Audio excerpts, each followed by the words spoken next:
जमशेदपुर शहर से टाटा कंपनी द्वारा बलपूर्वक हटाए गए विस्थापित आदिवासी परिवारों, बुजुर्गों एवं वृद्धों का क्या कहना है, सुनिए। एक, टाटा कंपनी जमशेदपुर शहर के आदिवासियों के जमीन पर बसाई गई है। दो, टाटा कंपनी आने के पहले यहाँ साक्षी, बिष्टुपुर, बारिडी, कदमा, भाटिया बस्ती, सोनारी आदि सैकड़ों बस्तियां थी और अच्छे अच्छे हजारों हजार एकड़ कृषि क्षेत्र था। तीन, इन बस्तियों मूलतः कुर्मी 80%, भूमिज 10%, भूया 5 to 6%, संथाल 4 to 5% जनजातीय के लोग रहते थे। 4, सरकार के नियम CNT एक्ट के अनुसार इन आदिवासियों के जमीन को न तो कोई खरीद सकते थे, ना ही अधिग्रहण कर सकते थे। 5, अतः टाटा कंपनी हमारे एक कट्ठा भी जमीन नहीं खरीदे थे। 6, टाटा कंपनी उत्तर प्रदेश और बिहार से हजारों गुंडों लाकर पार रखे थे और करीब 1000 जीप गाड़ी रखे थे। 7, इन जीपों में गुंडों बंदूक, तलवार और हॉकी स्टिक लेकर जीपों में भर भर के आते थे, हमें मारते पीटते थे और हमें घसीटते हुए घर से बाहर निकालकर हमारे घर तोड़कर गिरा देते थे। 8, हमारा सुनने वाला और बचाने वाला कोई नहीं था। हम लोग मजबूरन घर द्वार, जमीन जायदाद छोड़कर जान बचाने के लिए भाग निकले। 9, टाटा कंपनी अंग्रेज से भी अधिक अत्याचारी थे और उनके चमचा और दलाल थे। जमीनों को हड़पने के लिए 1935 सन के जमीन सेटलमेंट में अनेक आदिवासियों का नाम हटवाए। इस प्रकार 1908 सन के सेटलमेंट में जिनका नाम था उनका नाम हटाकर उन जमीन पर टाटा कब्जा किए। 10, जमशेदपुर के लगभग 80% जमीन कुर्मी आदिवासियों का था और जनजातीय होने के कारण इनके जमीन ना तो कोई खरीद सकता था, ना ही इस पर कोई घर बना सकता था। इसलिए 1950 सन में आदिवासियों ST का जो सूची लिस्ट बना, टाटा कंपनी घूस देकर यानी कि रुपये के बल पर चोरी छिपे कुर्मी जनजाति का नाम हटवाए। यह काम अवैध रूप से किया गया। इसके लिए ना कोई नोटिफिकेशन हुए, ना कोई विचार विमर्श हुए और ना ही अदालत के कोई जजमेंट आया।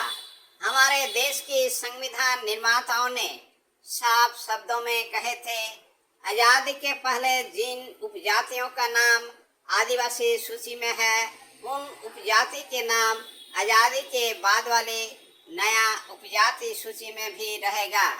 हमारे देश की संविधान में भी यह बात स्पष्ट रूप से लिखित है। तो फिर सूची लिखने वाले चंद रुपयों के लिए अपना ईमान धर्म बेचकर कुर्मी उपजाति का नाम छोड़ दिया और इस उपजाति के लोगों के साथ धोखेबाजी की। 11, आजादी के बाद अविभाजित सिंहभूम जिला के जमीन का रिकॉर्ड रूम चाईबासा में था, जहां से जमीन के खतियान का कॉपी नकल निकलता था। रहे तो 1908 एवं 1935 के खतियान का कॉपी निकालकर अपना जमीन एवं जनजातीय होने का प्रमाण प्रस्तुत नहीं कर सके। इसके लिए टाटा कंपनी 1908 और 35 के खतियान के मूल कॉपियां फड़वा डाले और यह बात कहकर नकल कॉपी देना बंद करवा दिए कि खतियान का मूल कॉपी फट गया है, इस कारण इसका नकल कॉपी नहीं मिलेगा। हम लोग कई बार देखे, यह स्पष्ट नजर आ रहा था कि मूल प्रति फटा नहीं बल्कि फाड़कर टुकड़े टुकड़े कर दिए गए। ध्यान देने की बात है कि सिंहभूम के 1908 और 35 के खतियान के मूल प्रति टुकड़े टुकड़े हुए परंतु दूसरे जिला और राज्य का खतियान का मूल प्रतियां क्यों टुकड़े टुकड़े नहीं हुए? क्योंकि टाटा को जमशेदपुर के पुराना रिकॉर्ड मिटाना था और रिकॉर्ड रूम के अफसरों को टाटा से मोटी रकम कमाना था। 1972 में 83 एक्ट के तहत जमीन का बंदोबस्त के लिए बंदोबस्त पदाधिकारी मिस्टर वर्मा थे और 89 एक्ट के तहत विचार करके बंदोबस्त करने वाले पदाधिकारी मोहम्मद शहाबुद्दीन थे। इन दो अफसरों Tata company car, bungalow, hotel, tour and travel आदि फैसिलिटी के साथ साथ करोड़ों रुपए से ढक दिए गए और इन अफसरों ने बदले में आदिवासियों के अरबों अरबों का जमीन टाटा को लिख दिए। इन अफसरों को जब पूछा गया, जो जमीन 1908 के सेटलमेंट में मेरे दादाजी के बाप के नाम पर था, 1935 के सेटलमेंट में मेरे दादाजी के नाम पर था, अब 1972 के सेटलमेंट में मेरे पिताजी के नाम पर गलत दखल क्यों लिखे? 1908 के सेटलमेंट से यह हमारा रहती जमीन है। हम क्या दूसरों का जमीन दखल किए हैं कि आप गलत दखल लिखे हैं?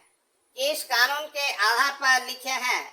सेटलमेंट ऑफिसर के पास कोई जवाब नहीं था।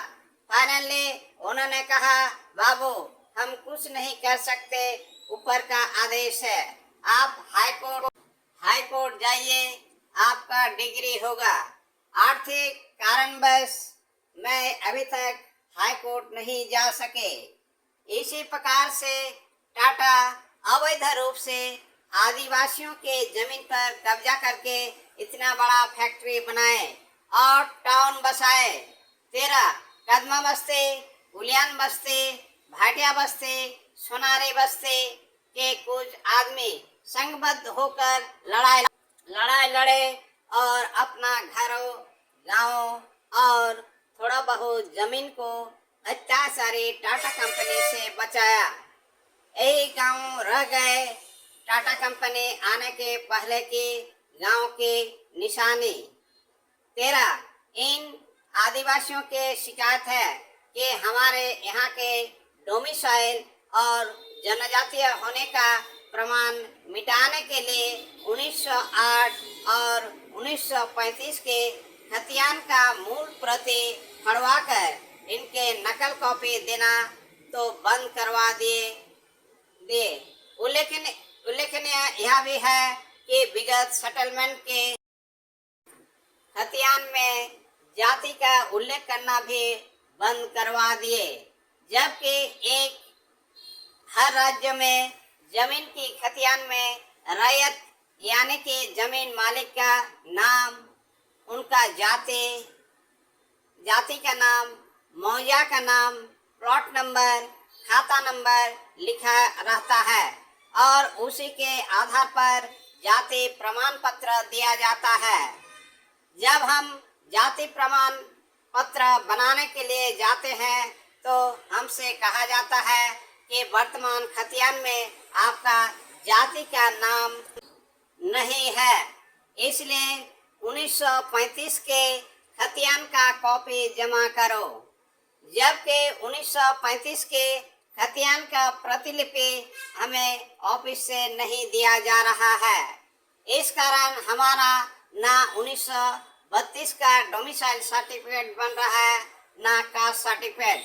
यही तो टाटा चाह रहे थे कि हम कभी भी टाटा द्वारा बलपूर्वक कब्जा किए गए जमीन पर दावा ना ठोक सके। बलपूर्वक कब्जा किए हुए जमीन को बचाने के लिए टाटा कंपनी का पहला कदम था कुर्मी उपजाति को एसटी सूची से हटाना।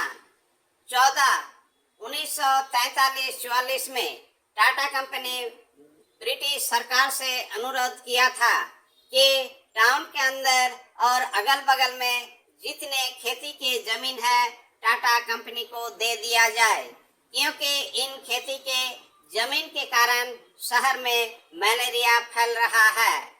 सरकार कंपनी के इस अनुरोध को ठुकरा दिया और जवाब दिए कि जमीन मालिक को जमीन का मूल्य देकर आपको जमीन खरीदना होगा। इस पर कंपनी राजी नहीं हुए, क्योंकि कंपनी फ्री में जमीन लेना चाह रहे थे। कंपनी को फ्री में जमीन कब्जा करने की आदत पड़ चुका था। 15 तब कंपनी जमीन के मालिकों पर डीसी कोर्ट चाईबासा में केस कर दिया, जहां 1943-44 से 1970-71 तक केस चला। यहाँ पे डिसीजन कंपनी के विरुद्ध हुए। फाइनल ऑर्डर में लिखा था कंपनी जमीन का मूल्य जमीन मालिकों को देकर जमीन अधिग्रहण कर सकते, फ्री में नहीं। टाटा कंपनी को तो मूल्य देकर जमीन लेना नहीं था, इसलिए शांत हो गए। 16 कुछ दिन बाद 1972 में जमीन का सेटलमेंट का शुरुआत हुई। इस सेटलमेंट में Tata company settlement officer mister भर और मोहम्मद शहाबुद्दीन को नोटों से ढक दिए और इन सारे रहते जमीन को अंततः अवैध ढंग से अपना नाम पर करा लिए। उदाहरण के लिए सोनारे एरोड्रम के बगल में करीब 50 बीघा जमीन कुर्मी और भूमिजों का 1908 एवं 1935 के खतियानी जमीन है। 1972 के सेटल में अपना नाम पर करवाकर वहां पर अब पावर प्लांट बैठाया। इस प्रकार से जमशेदपुर के आदिम निवासियों का सारे जमीन टाटा फ्री में आत्मसात कर लिए और अपना फायदे के लिए आदिवासी कुर्मी उपजाति के नाम को एसटी लिस्ट से अवैध रूप से चोरी छिपे हटवा दिए। इस प्रकार से जमशेदपुर के लाखों लोगों के साथ अन्याय हुआ। यहाँ तक कि झारखंड प्रदेश के साथ साथ बंगाल और उड़ीसा के कुर्मी जाति के लोग भी एसटी सूची से बाहर हो गए। 1950 से अब तक सरकारी सुविधाओं और सहायता से वंचित है।